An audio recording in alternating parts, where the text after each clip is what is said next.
Story number 1. The shadow in the snowstorm. I still wake up in the dead of night, heart pounding, every time I recall that Christmas Eve in 2018.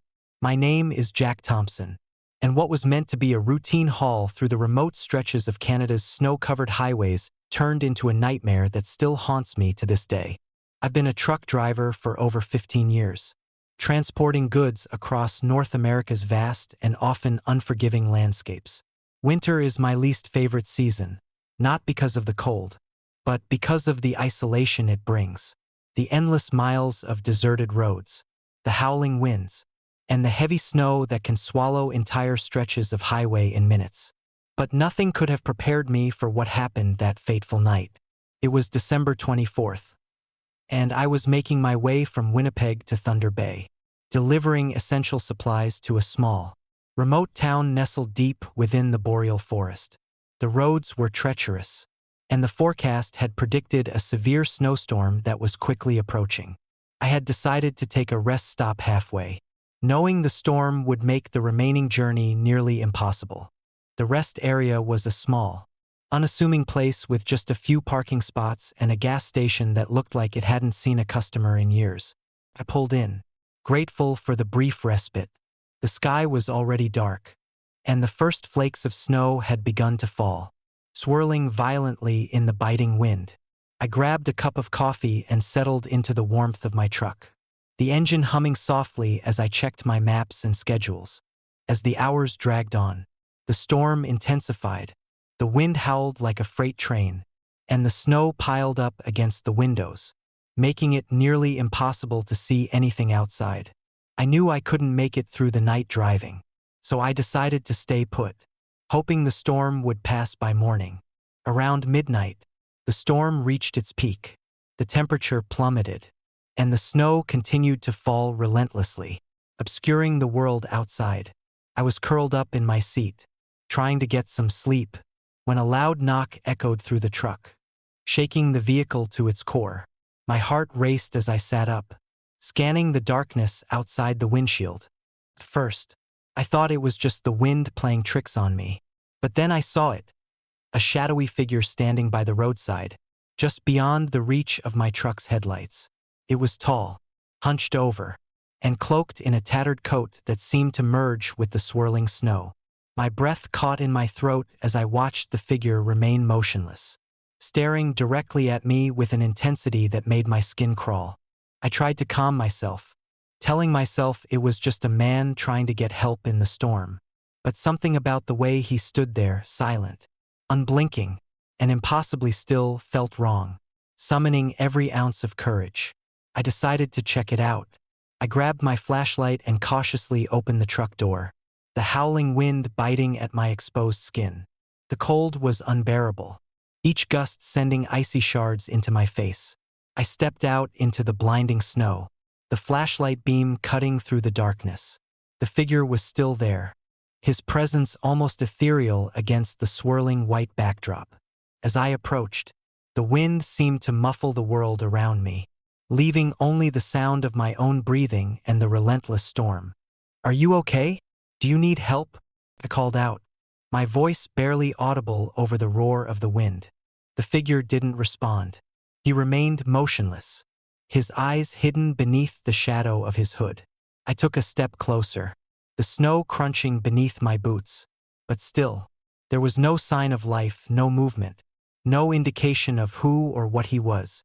Confused and unnerved, I decided to return to my truck, convinced that the man was simply waiting for assistance that would never come. As I reached the truck, I noticed something that made my blood run cold. The windshield was covered in large, smeared handprints, each one dragging down the glass in a chaotic pattern. My hands shook as I wiped away the marks, but the handprints seemed to linger, as if something had reached out from the darkness to touch me. I glanced back outside, but the figure was gone, swallowed by the storm as quickly as he had appeared. Panic set in as I realized the gravity of the situation. The storm wasn't just a natural occurrence. It felt almost alive, its fury targeting me specifically. I tried to start the engine, but it refused to turn over. the key slipping in the ignition with no response. The radio crackled with static, offering no sign of emergency broadcasts or any hope of contact. I was completely isolated, trapped in my truck with no way out. The feeling of being watched intensified, the presence of the figure lingering in my mind like a dark cloud. I sat back down, pulling my coat tighter around me, trying to steady my racing heart. But sleep was impossible. The terror of what might happen next kept me wide awake, shivering in the cold. Hours passed in a blur of fear and restless waiting.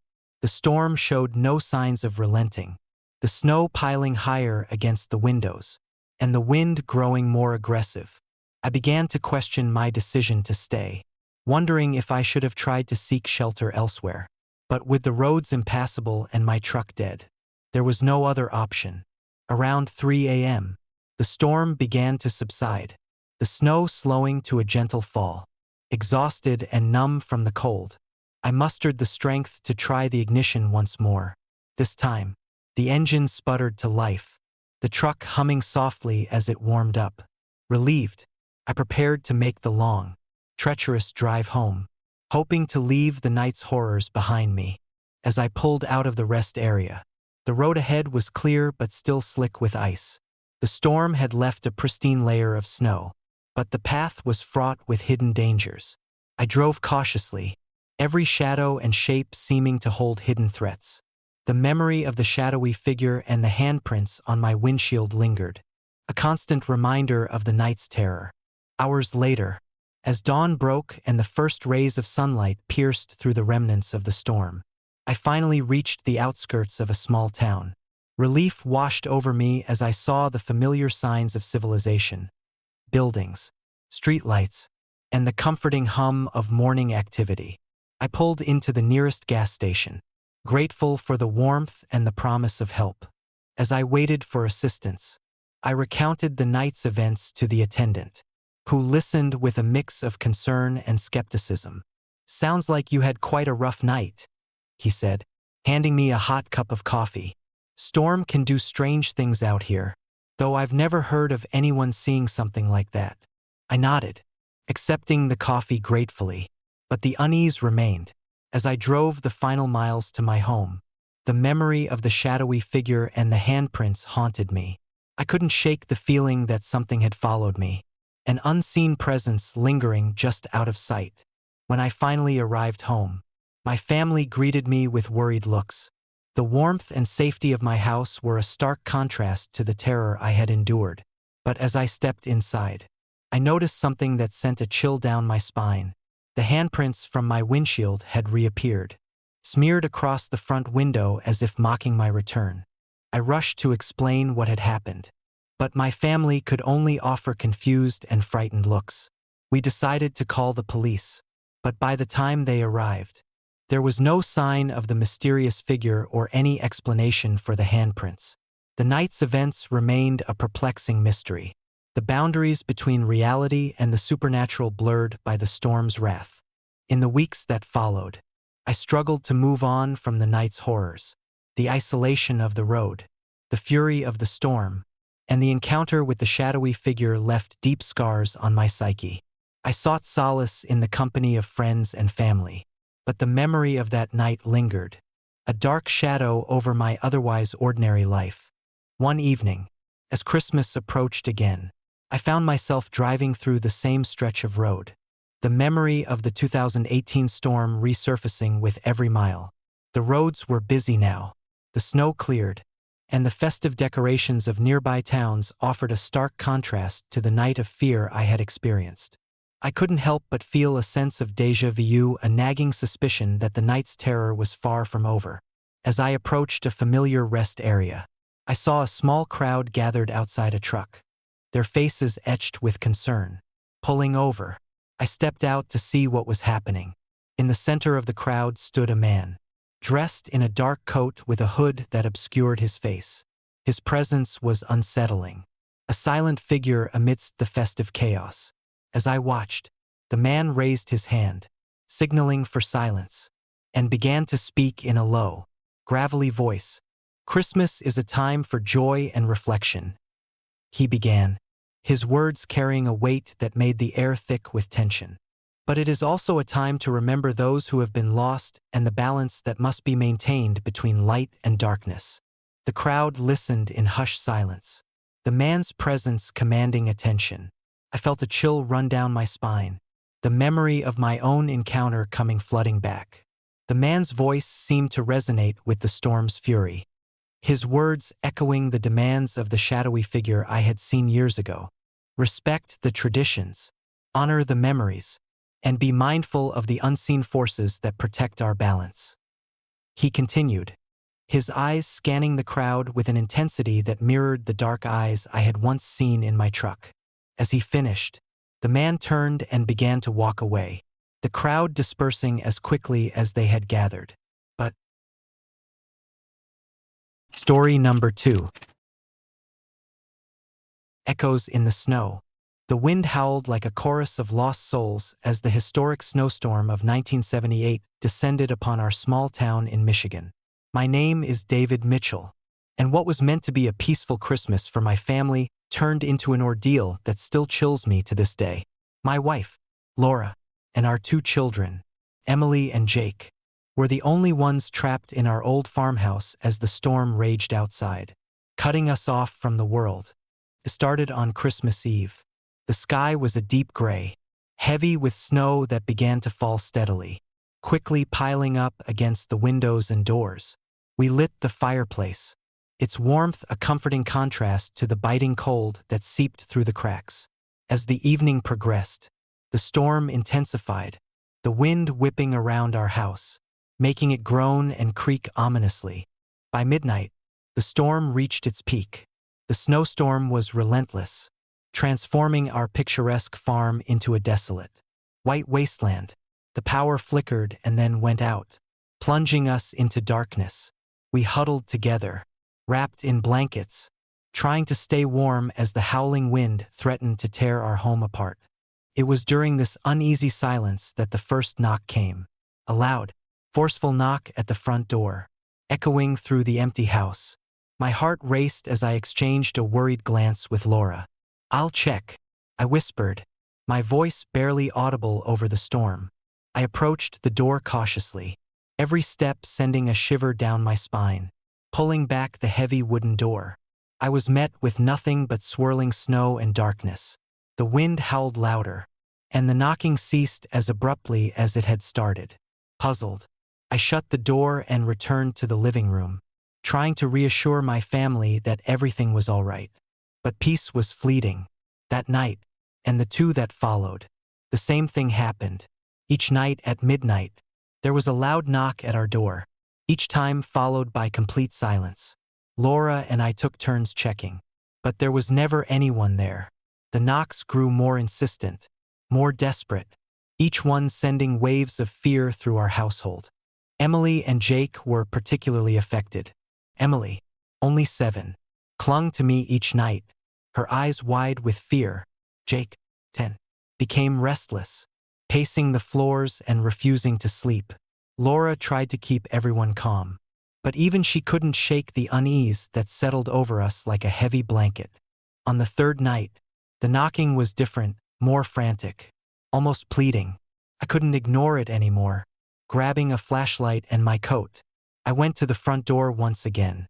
As I opened it, the storm seemed to pause, the wind holding its breath.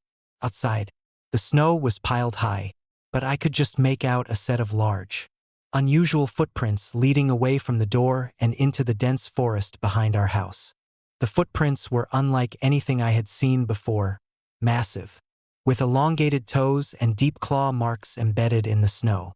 My mind raced with questions. Who or what had been knocking at our door?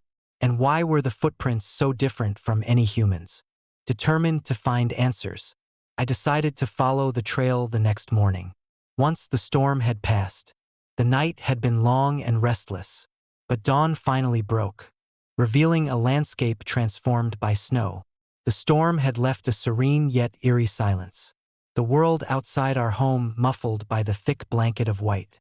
After breakfast, Laura and I bundled up the kids and prepared to search for the source of the mysterious footprints. As we stepped outside, The cold was biting, but the daylight offered a sense of safety that the storm had not. We grabbed flashlights and set out toward the forest, the footprints leading us deeper into the trees. The forest was dense, the snow crunching beneath our boots as we followed the trail. The footprints seemed to disappear into a clearing, where an old, abandoned cabin stood. The structure was dilapidated, its windows broken and the door hanging loosely on its hinges. A sense of dread washed over me as we approached, the silence of the forest pressing in around us. Inside the cabin, we found remnants of what once might have been a home: faded furniture, torn curtains, and an old fireplace covered in soot. In the center of the room lay a large sack, similar to the one I had seen outside. My heart pounded as I reached out to touch it, the fibers rough and cold against my skin. Suddenly, a loud crash echoed through the cabin, and the door slammed shut behind us. Panic set in as we realized we were not alone. Shadows danced on the walls, and the temperature dropped further, our breaths visible in the frigid air. A figure emerged from the darkness, a towering, menacing presence clad in dark robes, his face obscured by a hood. "Why do you disturb my peace?" His voice was deep and gravelly, sending shivers down my spine. I stammered, trying to find my voice. "We heard the knocking and followed the footprints. We meant no harm." He stepped closer, the air thick with malevolence. "This place was once my sanctuary. Now, it is tainted by your presence. You have trespassed, and for that, you must pay the price." Laura grabbed my arm, pulling me back. "We didn't mean to intrude. Please, let us go." But the figure only laughed, a sound that echoed through the cabin like the howl of the storm. "The price is your peace. You will remember this night forever, haunted by the shadows that lurk in the darkness." As he spoke, the cabin seemed to warp around us, the walls closing in, the darkness enveloping us completely. I felt an overwhelming sense of fear, my mind racing as I tried to escape the nightmare unfolding before us. But the figure reached out, his hand cold and spectral, and I felt a chill run down my spine. Suddenly, a blinding light filled the room, and the figure vanished, leaving us standing alone in the cold, silent cabin. The door swung open, and we rushed outside, the footprints leading back into the forest as if nothing had happened. Trembling, we made our way home, the weight of the encounter pressing down on us. In the days that followed, the nightmares persisted. Each night, I was haunted by visions of the dark-robed figure and the cabin in the forest. The family struggled to move past the fear, but the memory of that night lingered, a constant shadow over our lives.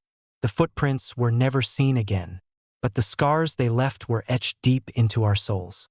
Years have passed since that fateful Christmas Eve, but the fear remains. I still wake up in the middle of the night, heart racing, listening for the sound of knocking that never comes.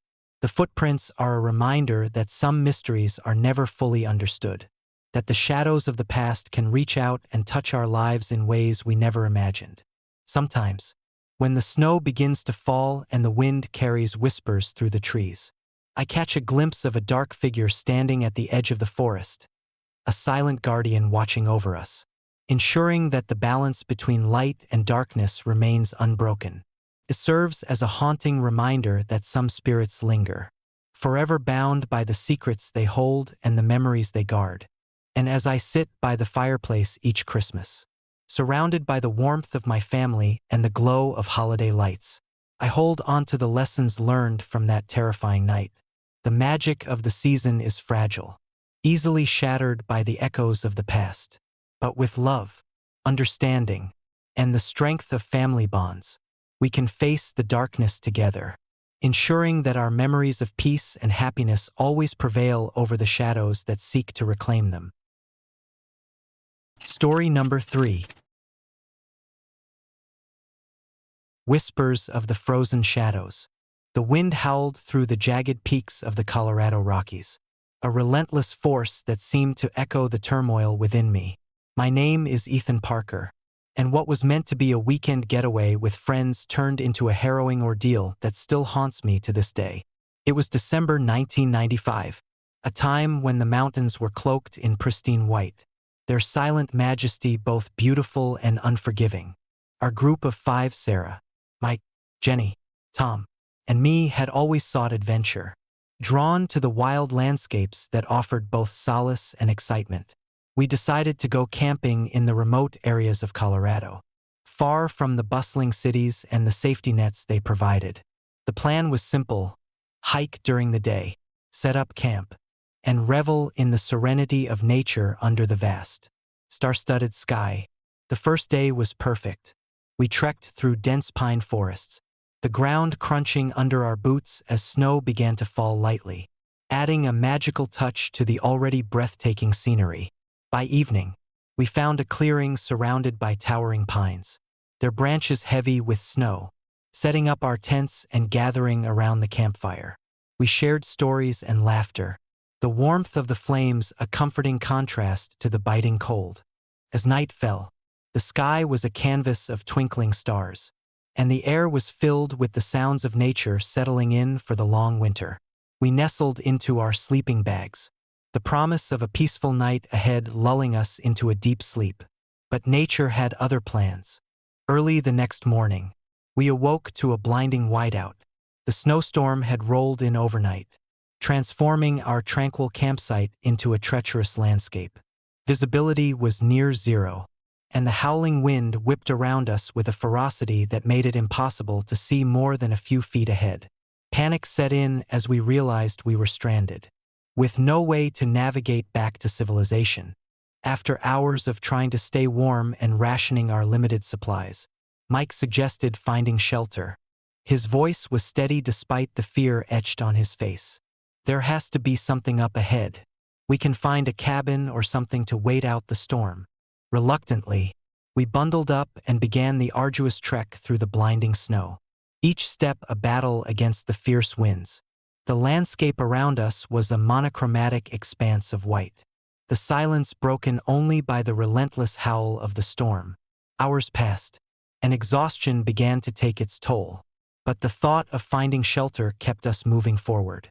Just as hope was dwindling, we spotted the silhouette of an old cabin in the distance, its dark windows barely visible through the heavy snowfall. Relief washed over us as we made our way towards it, our steps faltering slightly in the deep snow. The cabin stood solitary and imposing, its weathered exterior hinting at years of abandonment. But with the storm intensifying, we had no choice but to seek refuge inside. The door creaked loudly as we pushed it open, the cold air rushing in to greet us. Inside, the cabin was dimly lit by the weak light filtering through the dirty windows. Dust lay thick on the wooden floors, and cobwebs adorned the corners of the room. We quickly set up our tents in the main area, trying to create a semblance of comfort amidst the desolation. As we huddled together, the storm continued to rage outside, the howling wind rattling the windows and making the walls groan. We shared stories to keep our spirits up, but an uneasy feeling settled over me, as if we weren't alone in the cabin. It wasn't until late that night that we noticed the statue. In the corner of the room stood a lifelike snowman, his presence both whimsical and unsettling. The figure was crafted with meticulous detail: coal eyes, carrot nose, and a scarf made of what appeared to be real fabric.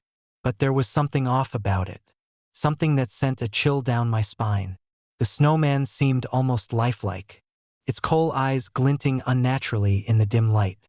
"Who brought this here?" Jenny whispered, her voice trembling. "We didn't bring any snowmen." Before anyone could respond, Sarah pointed out that the snowman had been standing there before we arrived, though we hadn't noticed it during our frantic search for shelter. The realization sent a wave of fear through us. It was as if the cabin itself had a presence, a silent watcher in the form of that snowman. The rest of the night was restless. Every time we heard a noise, a creak of the floorboards, the wind slamming against the windows, it felt like the snowman was observing us, his presence growing more oppressive. Sleep eluded us, replaced by a growing sense of dread that settled over the cabin like the heavy snow outside. By morning, the storm had finally subsided, leaving behind a world transformed by snow. We packed up our gear, grateful to leave the cabin behind. But the memory of that night lingered. As we prepared to leave, we noticed something horrifying. The snowman had moved. Now, it stood right by the door, its coal eyes seeming to follow us as we made our way out into the clearing. A sense of panic gripped us as we realized the significance of its movement. It wasn't just a statue, it was a sentinel, a harbinger of something sinister. We hurriedly began our trek back. But the forest seemed different, the trees looming like dark sentinels watching our every move. The path back was now obscured by deep snowdrifts, making navigation nearly impossible. As we struggled to find our way, the memory of the snowman's presence weighed heavily on us. Every rustle of the wind, every snap of a twig, felt like an ominous sign that we were being watched. Hours turned into days as we battled the elements, our supplies dwindling and our hope fading with each passing moment. On the third day, just as we were on the brink of collapse, we stumbled upon another cabin, this one even more dilapidated than the first. Exhausted and desperate, we pushed open the door, only to find it empty, save for a single, identical snowman standing in the center of the room. But this one was different. It was shattered, pieces of its coal eyes scattered across the floor, and its carrot nose missing. A haunting realization dawned on us. We were being hunted by something beyond our understanding, something that thrived in the isolation and darkness of the storm. The snowmen were not mere decorations but vessels of an ancient malevolence, spirits bound to the frozen wilderness, seeking retribution for forgotten transgressions. As night fell once more, we took shelter in the shattered cabin, hoping to find answers and a way to break free from the curse that bound us. It was then that the true horror began. The snowmen started to move again, their broken forms reassembling themselves with a supernatural speed. Coal eyes glinted in the darkness, and the wind carried whispers of forgotten voices, the echoes of those who had been lost to the mountains. We tried to defend ourselves, but the spirits were relentless, their presence overwhelming our attempts to fight back. One by one, we were taken by the frozen shadows, our screams lost to the howling wind. I found myself alone, the shattered snowman now whole once more, standing at the doorway with a menacing gaze that promised our return. Desperate and terrified, I remembered the legends my grandmother had told me, stories of ancient pacts and spirits bound to the land, a balance maintained by honoring the past and respecting the wilderness. I realized that to survive, I had to appease the spirits, to show reverence for the land that had claimed so many lives before me. I gathered what little strength I had left and approached the snowman, my hands trembling as I reached out to touch its coal eyes. "I'm sorry," I whispered, tears streaming down my face. "Please, let me go. I respect your place in this world." The snowman's eyes seemed to soften, the malevolence fading as a sense of peace washed over me. The shadows receded, and the oppressive presence lifted, replaced by a serene stillness that felt like a balm to my battered soul. The path back to civilization appeared before me, clear and inviting, as if the mountains themselves had decided to grant me mercy. I walked through the snow-covered forest, the weight of the ordeal heavy on my heart. When I finally emerged from the wilderness, I was met by the first signs of dawn, the sky painted with hues of pink and orange. Exhausted and broken, I made my way back to our town, the memory of that night forever etched into my mind. Years have passed since that harrowing Christmas, and I've moved far from the mountains that once held me captive. But the lessons I learned in the frozen shadows remain with me, a constant reminder of the thin line between adventure and the supernatural. The snowman, once a symbol of our folly, now serves as a haunting reminder that some spirits are best left undisturbed, their presence a testament to the enduring power of nature and the unseen forces that protect it. Sometimes, when the snow begins to fall and the wind carries whispers through the trees, I catch a glimpse of a shadowy figure at the edge of my vision, a silent guardian watching over me, ensuring that the balance remains unbroken. It serves as a comforting yet chilling reminder that the wilderness holds secrets that even the bravest dare not uncover, and that some horrors are best left buried beneath the blanket of snow. And as I sit by the fireplace each Christmas, surrounded by the warmth of my family and the glow of holiday lights, I hold on to the lessons learned from that terrifying night, the magic of the season. Story number 4. Echoes in the Snowstorm. I still feel the bite of that winter night in 1978, as if the icy winds of the Cascade Mountains have never let go. My name is Jack Reynolds, and the memories of that storm still haunt me, lurking in the shadows of my mind like the spirits we believed roamed those treacherous peaks. It was Christmas Eve, and what was supposed to be a joyous holiday trip with my family turned into a nightmare that would forever change our lives.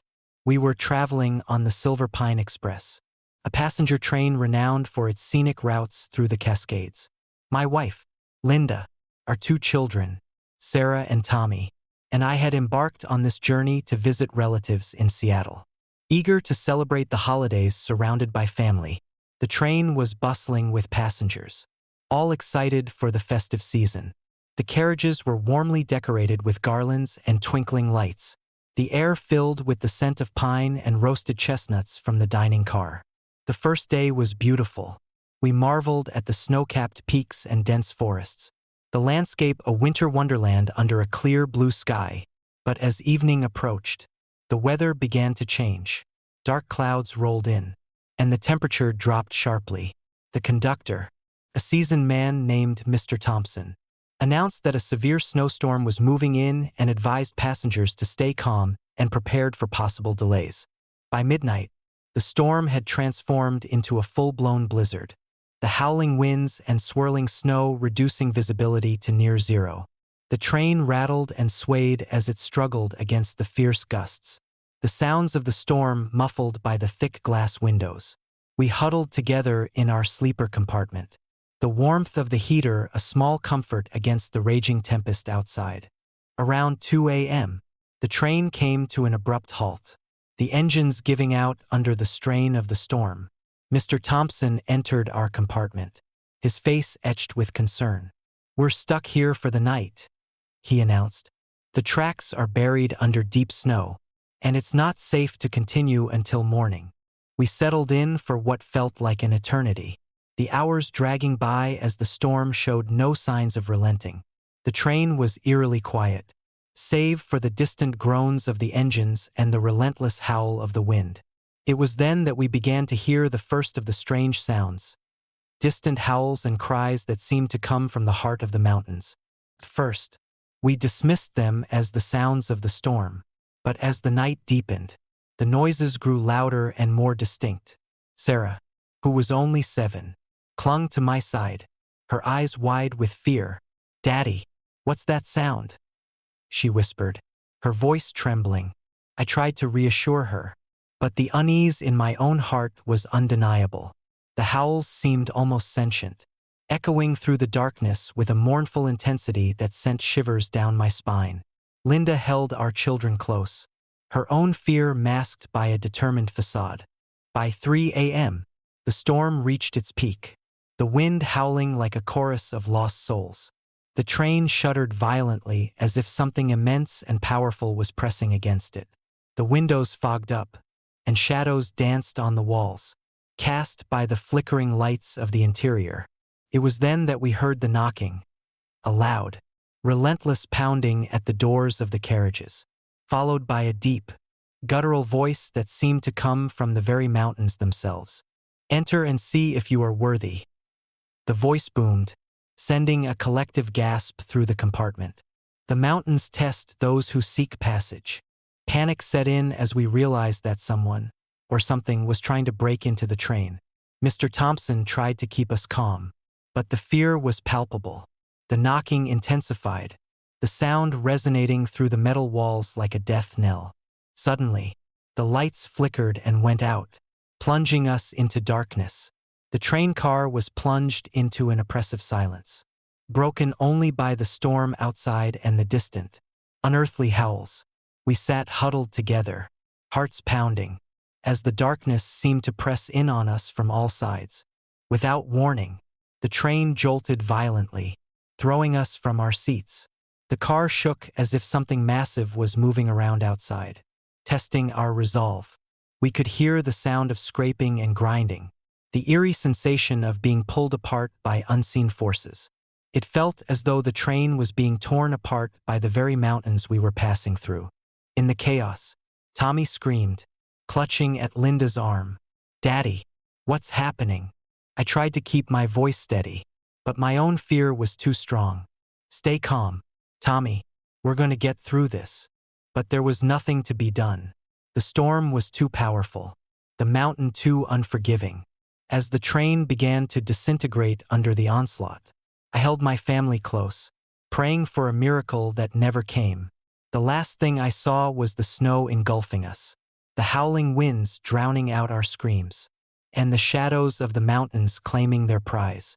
When the storm finally subsided, the aftermath was devastating. The train was buried under a thick blanket of snow, the wreckage barely visible through the drifts. Rescue teams arrived hours later, but the harsh conditions had already taken their toll. Many of the passengers, including my family, were never found, their bodies lost to the relentless avalanche.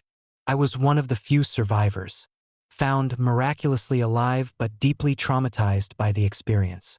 The howling echoes and the ghostly knocks haunted my every waking moment, a constant reminder of the night the mountains claimed us all. The local community was left in shock, struggling to comprehend the tragedy that had befallen our small town. In the years that followed, I sought answers, delving into the lore of the Cascade Mountains. I learned of ancient legends that spoke of spirits and guardians of the wilderness, entities that tested the worthiness of those who dared to traverse their domain.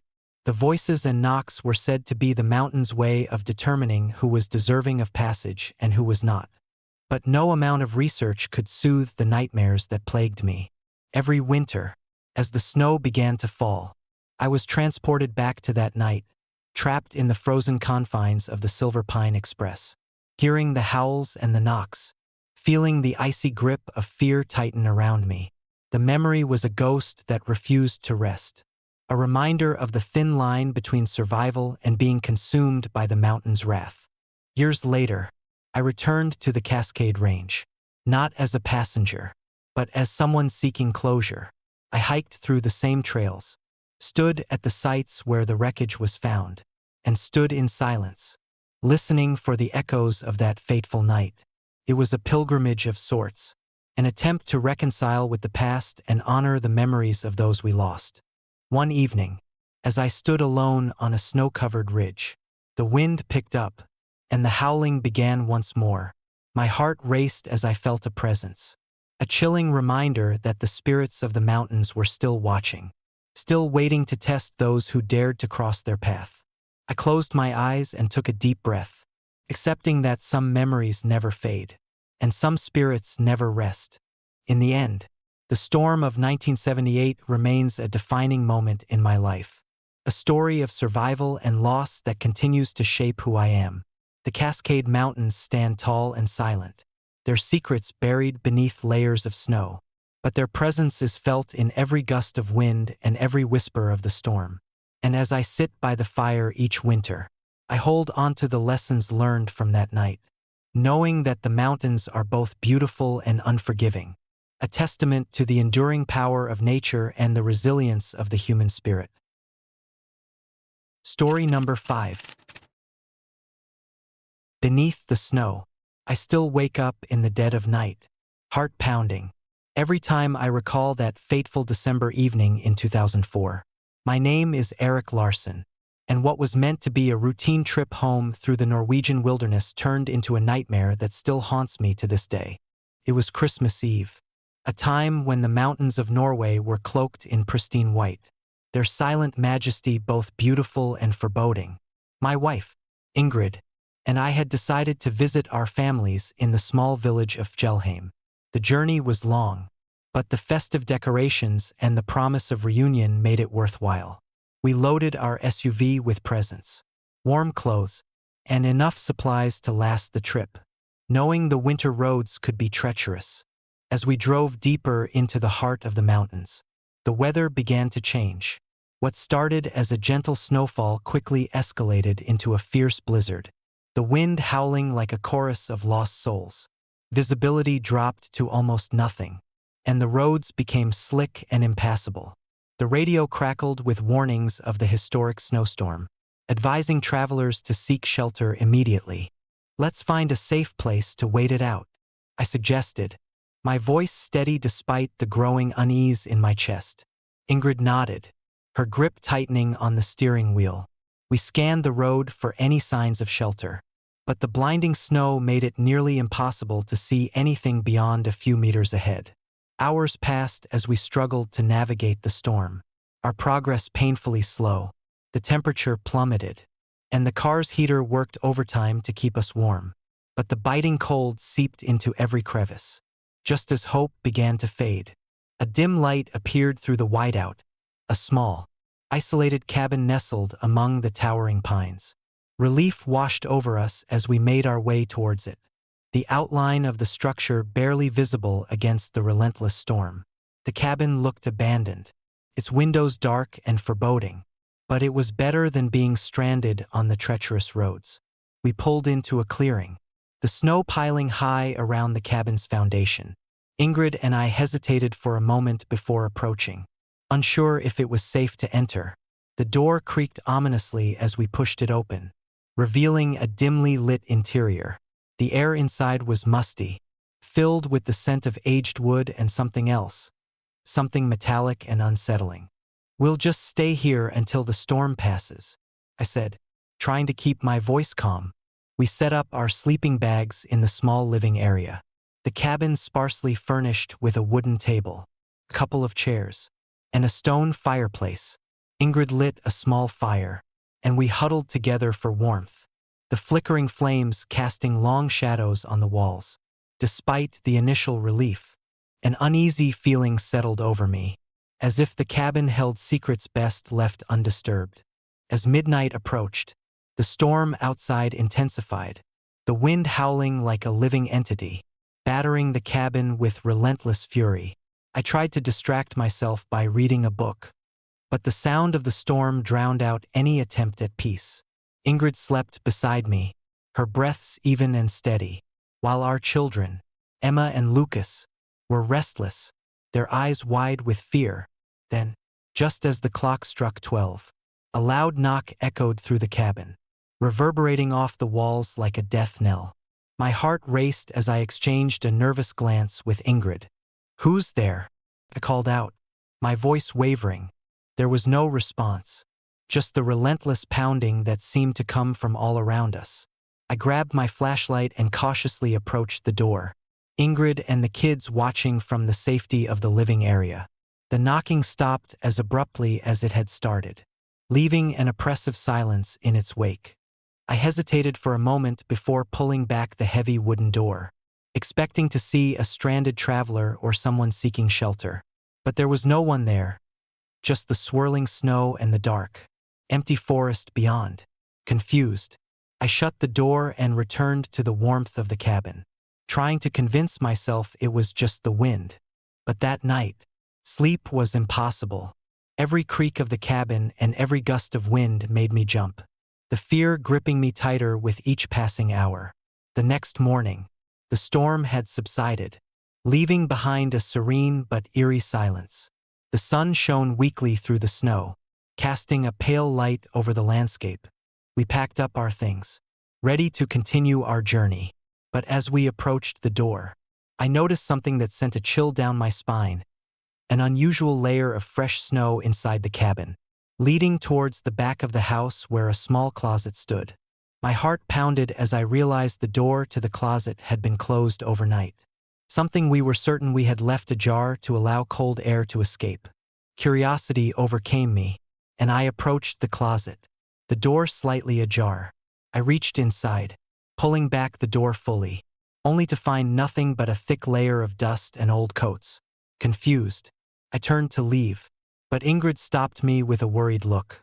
Maybe it was something that tried to get in, she suggested, her voice barely above a whisper. We continued our journey, the incident quickly fading from our minds as we focused on getting home. But the memory of that morning lingered, an unsettling presence that refused to be forgotten. A week later, the aftermath of the storm became clear. Rescue teams scoured the mountains, finding wreckage and the frozen remains of those who had been lost to the blizzard.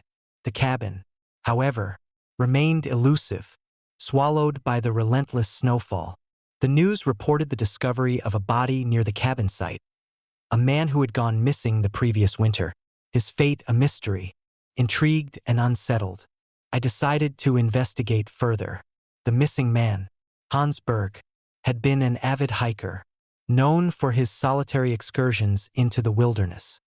He had disappeared without a trace during a snowstorm similar to the one that had stranded us, and his body had never been found until now. I reached out to the local authorities and spoke with those who had known Hans. They described him as a kind, introspective man, someone who cherished the solitude of the mountains. But there was something else, something in his demeanor that hinted at a deeper connection to the wilderness, a bond that transcended mere love for nature. Determined to uncover the truth, I arranged to visit the cabin myself. Despite the risks, the winter had passed, and the snow had melted, revealing the wreckage buried beneath. The cabin was still there, now partially buried under the remnants of the storm. I felt a strange pull towards it, a sense of unfinished business that demanded resolution. As I approached, the memory of that night flooded back, the fear and uncertainty mixing with a newfound determination. The cabin seemed to exude a malevolent presence, the air thick with the weight of untold stories.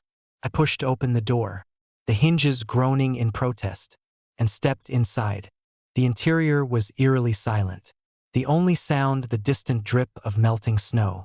I made my way to the living area, searching for any clues that might explain what had happened. It was then that I noticed the snowman, a lifelike figure crafted from the very snow we had encountered during our ordeal, standing in the corner of the room.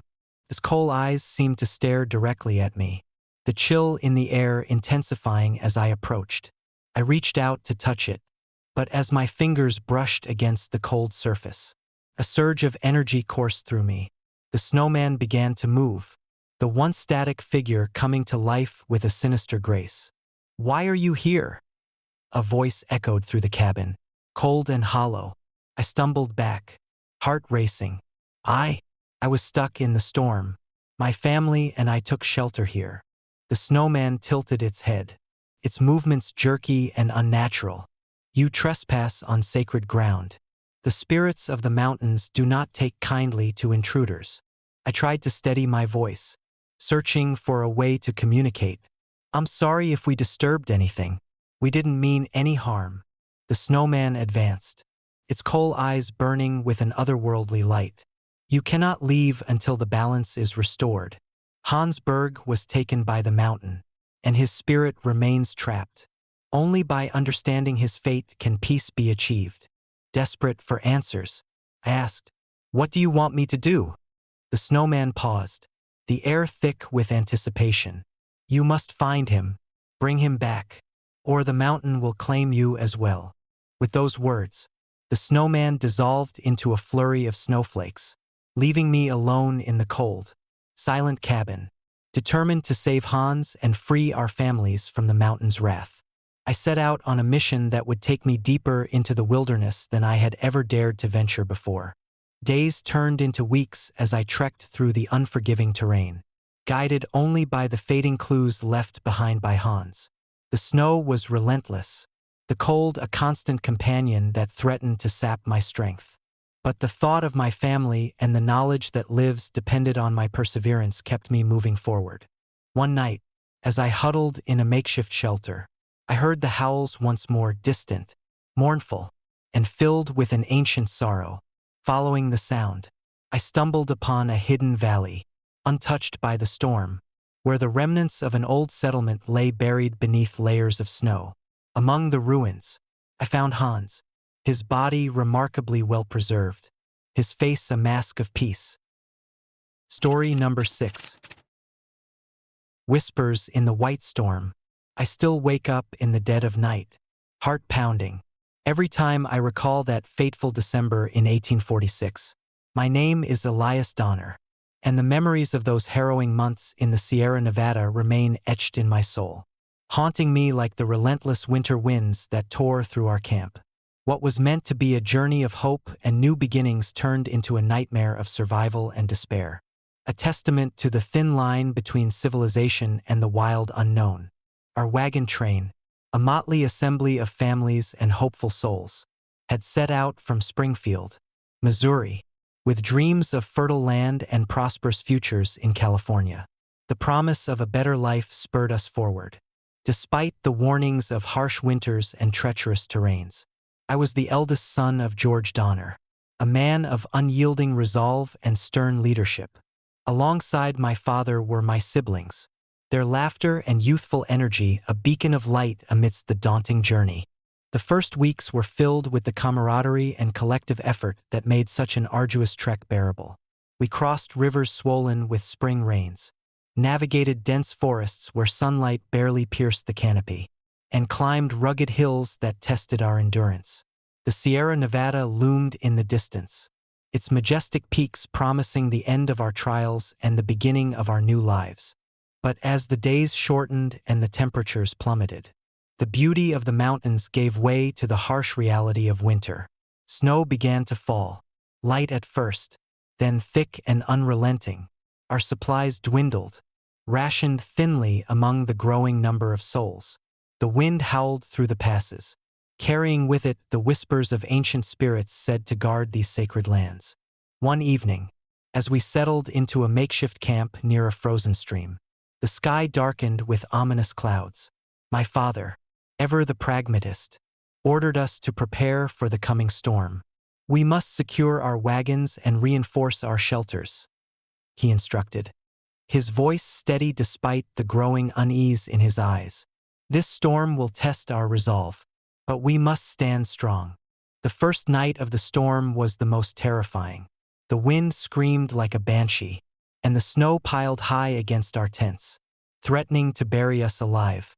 We huddled together, sharing stories and prayers, the flickering fire casting long, wavering shadows on our weary faces. The howl of the wind was a constant reminder of our vulnerability, a sinister lullaby that kept us awake with dread. As the storm raged on, days turned into nights without end.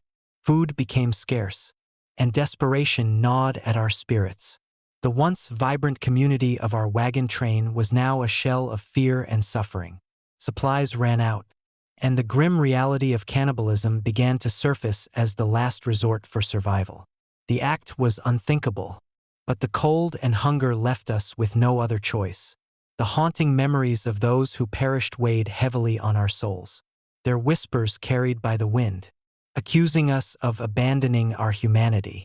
One particularly brutal night, as the storm reached its peak, we heard it, the distant cries of those lost to the mountain.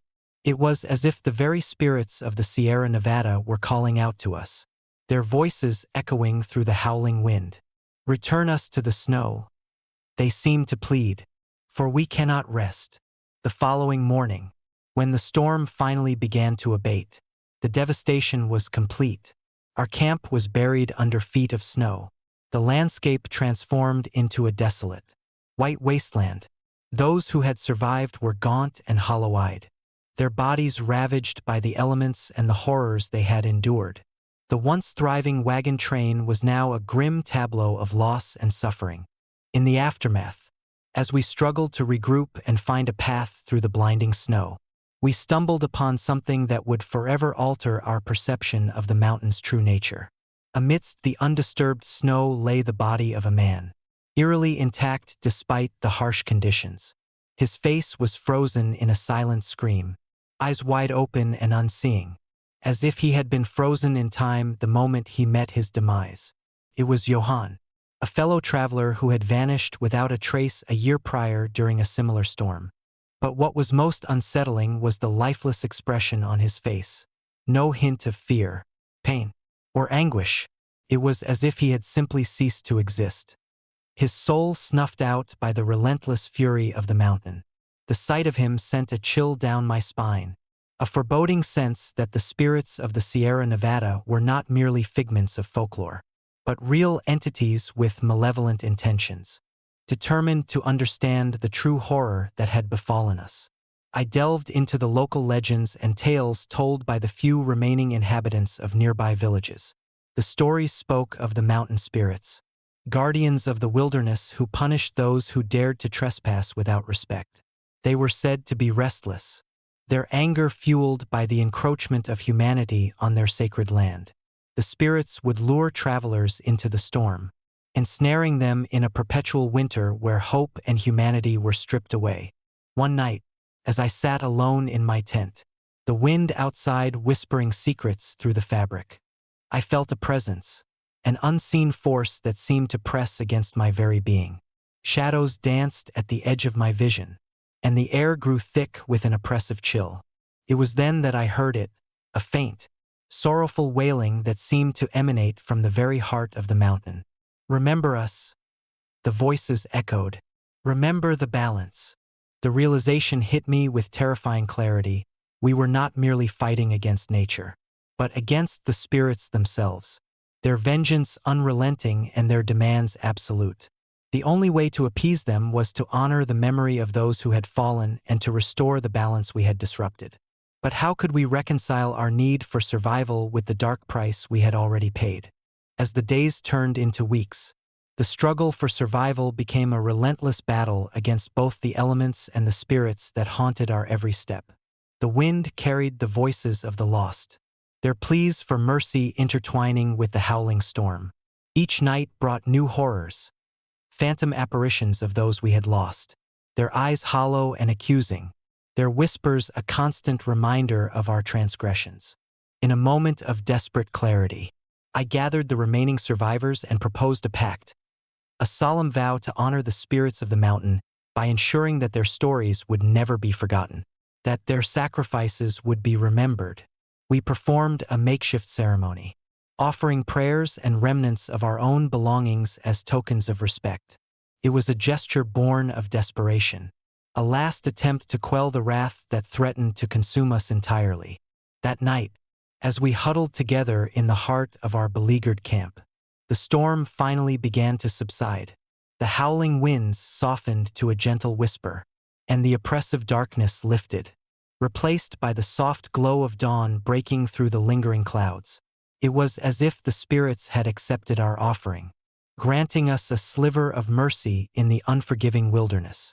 With renewed hope, we set out to find a path back to civilization, the memory of our ordeal a heavy burden but also a beacon of resilience.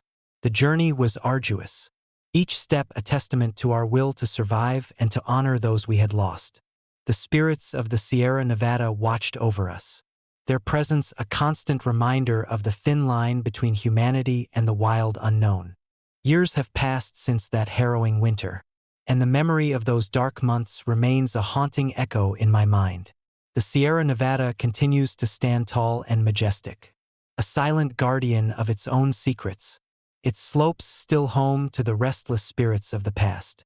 The stories of the Donner Party are etched into history, but their true legacy lies in the whispers carried by the wind and the shadows that linger in the snow. Sometimes, late at night, when the wind rustles through the pines and the world is quiet under a blanket of snow, I catch a glimpse of those hollow eyes watching from the darkness, a silent reminder that some spirits never find peace until their stories are honored and remembered. It serves as a comforting yet chilling reminder that the balance between nature and humanity is delicate, and that respect and remembrance are the keys to coexistence with the forces that lie beyond our understanding. And as I sit by the fireplace each Christmas, surrounded by the warmth of my family and the glow of holiday lights, I hold on to the lessons learned from that fateful winter. The magic of the season is fragile, easily overshadowed by the darkness that can linger in forgotten memories. But with love, understanding, and the enduring bonds of family, we can honor the past and ensure that the spirits of the mountains find the peace they so desperately seek. Story number 7. The Song in the Stormy Night. I still wake up in the dead of night, heart pounding, every time I recall that harrowing December in 2010. My name is Viktor Petrov, and what was meant to be a peaceful Christmas for my family in our small Russian village turned into a nightmare that still haunts me to this day. Our home, nestled on the outskirts of the remote village of Snegovaya, stood against the vast expanse of the Siberian wilderness, a beacon of warmth amidst the unforgiving cold.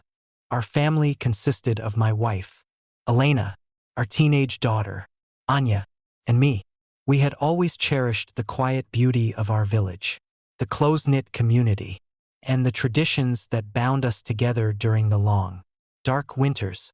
This Christmas was supposed to be no different, filled with the usual decorations, festive meals, and the joy of being together despite the isolation brought by the harsh Siberian winter. However, that year, something felt different. The air carried an unsettling stillness, and the snow seemed to fall heavier, blanketing the world in a suffocating silence. As December progressed, the weather grew increasingly severe, with blizzards more frequent and intense than ever before. By Christmas Eve, the forecast predicted the worst storm yet, one that would test the limits of our endurance. On the evening of December 24th, as the first flakes of snow began to fall, we gathered around the fire, sharing stories and laughter. Anya was busy hanging ornaments on the tree, her face lit up with excitement, while Elena prepared our traditional holiday feast. The warmth of the fire and the comfort of family lulled us into a sense of security, despite the brewing storm outside. As night deepened, the wind outside began to howl with a ferocity that rattled the windows and doors. The snow piled higher against the house, and the darkness outside seemed impenetrable. We decided to stay indoors, sealing ourselves against the tempest that raged outside. Little did we know, the storm was not just a natural phenomenon, but a harbinger of something far more sinister. Around midnight, as we were settling into bed, a faint, melancholic melody drifted through the house. It was a hauntingly beautiful song, carrying a sorrow that seemed to pierce through the very walls of our home. Anya woke up, her eyes wide with confusion. "Daddy, do you hear that?" she whispered, clutching my arm. I strained to listen, but all I could hear was the wind and the storm outside. "It's probably just the wind playing tricks on us," I reassured her, though my own heart was racing with unease. But the song persisted, growing louder and more distinct with each passing minute. It was as if invisible singers were performing right outside our door, their voices echoing through the storm. Elena, awakened by the commotion, joined us, her expression troubled. "Maybe someone needs help," she suggested cautiously. We decided to investigate, bundling up in our warmest clothes and stepping outside into the blinding snow. The storm raged around us, the wind making it nearly impossible to see anything beyond a few feet. The song, now clear and sorrowful, seemed to guide us through the tempest, pulling us towards the heart of the storm. As we trudged through the snow, the melody led us deeper into the wilderness, away from the safety of our home. Hours passed, and the storm showed no signs of abating. Exhausted and freezing, we stumbled upon a clearing, where the remnants of an old, abandoned house stood. The structure was barely visible through the thick snow, its windows dark and foreboding.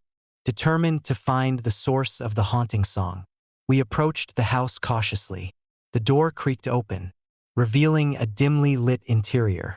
The air inside was cold and stale, filled with the scent of decaying wood and something metallic, blood. Perhaps. The melody grew louder, emanating from a small room at the end of the hallway. We followed the sound, our footsteps muffled by the deep snow outside. As we entered the room, the song reached its crescendo, the voices intertwining in a mournful harmony that seemed to vibrate through our very souls. In the center of the room stood a lifelike snow woman, meticulously crafted from the fresh snow outside. Her coal eyes gleamed with an unnatural light, and her smile was frozen in a grotesque, eerie grin. "Who are you?" Elena demanded, her voice trembling with a mix of fear and determination. The snow woman did not respond, but the air around us grew colder, and the shadows in the room seemed to deepen.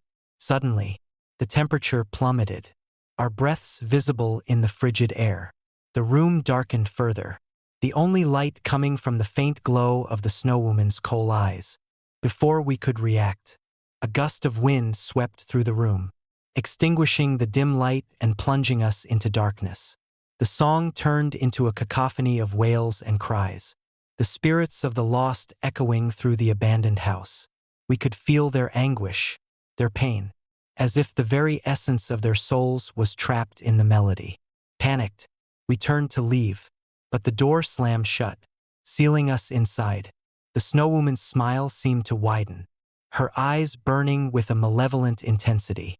"Return what is mine," the voices demanded, the sorrow turning to rage. Desperate to escape, we searched the room for any clue, but found nothing, no tools, no signs of recent habitation, just the haunting presence of the snow woman. As the storm outside raged on, the spirits within the house seemed to close in, their cries growing louder, more insistent. In a moment of clarity, I realized that the snow woman was not just a manifestation of the storm, but a vessel for the spirits of those who had perished in the blizzard the previous year. They were trapped, their souls unable to find peace, bound to the abandoned house by the sorrow and rage that filled the air. "We have to help them," I whispered, my voice barely audible over the storm's fury. "We can't just leave them here." Elena nodded, her resolve strengthening despite the fear that gripped her heart. "What do we need to do?" The voices answered us, their tone now pleading rather than angry. "Remember us. Honor our memory. Do not forget the ones who were lost to the storm." Understanding dawned on me, we needed to acknowledge their suffering, to remember their lives and the tragedy that had befallen them. We began to speak their names, recounting the stories of those who had perished, honoring their memory with each word. As we did, the atmosphere in the room began to change. The oppressive cold lifted slightly, and the cacophony of voices softened into a harmonious melody. The snow woman's eyes dimmed, her smile no longer twisted with malevolence but softened with a hint of gratitude. "Thank you," the voices whispered, their sorrow giving way to a peaceful longing. "You have remembered us. We can now find our peace." With those words, the snow woman dissolved into a flurry of snowflakes, the spirit's presence fading away like mist in the morning sun. The storm outside began to calm, the snow ceasing to fall as the first light of dawn pierced through the remnants of the night. We stood there in silence, the weight of the experience heavy on our hearts but a sense of relief washing over us. The spirits had been acknowledged, their memories honored, and in doing so, they had found the peace they so desperately sought. Returning to our home, we were greeted by the sight of the snowstorm finally passing, the sun shining brightly on the snow-covered landscape. The ordeal had left us battered and shaken, but also united in a deeper understanding of the fragility of life and the importance of remembering those who had been lost. In the years that followed, our family continued to honor the memory of that Christmas Eve, sharing the story of the haunting song and the spirits trapped in the storm. It became a tale passed down through generations, a reminder of the balance between nature and humanity, and the enduring power of memory and respect. Sometimes, during the long winter nights, I can still hear the faint echoes of the song, a gentle reminder that some souls linger, seeking recognition and peace. And as I sit by the fireplace each Christmas, surrounded by the warmth of my family and the glow of holiday lights, I hold onto the lessons learned from that night. The magic of the season is fragile, easily disrupted by the echoes of the past. But with love, understanding, and the strength of family bonds, we can honor those who have been forgotten and ensure that their spirits find the peace they so desperately seek.